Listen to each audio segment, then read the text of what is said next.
पापड्या आम्ही दोघीने त्या दिवशी. आता काय नाही बनवणार, आता बस एवढं खायला तुम्ही तर घरी समाधान झालं.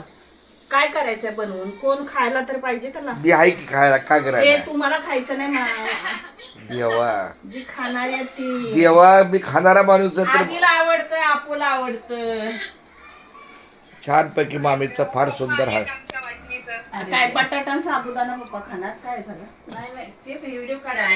बघ, असू द्या, जसं असेल तसं तुमचा आठवणीचा आधार आहे आम्हाला मामी. अगं मम्मीला माहिती, मग परत तुला अगं, खाऊ हे वाटलं, केलेलंच आई नाही तुला ना खाऊ आपण वाटलं. कधी. हे कुठं केलंय, बनवलंय मी. हो म्हटलं एकदा नजरे खालं. अगं काय नाही. हिरवी मिरची घातली, मीठ घातलं, तुम्हाला काढून नाहीतर बोलशील आता मी विसरले काय केलं. एवढी विसरत नाही, ते दुसरी गोष्ट. ते वरचं काढते ग, वरचं परत ते हे होते, बसत नाही ना.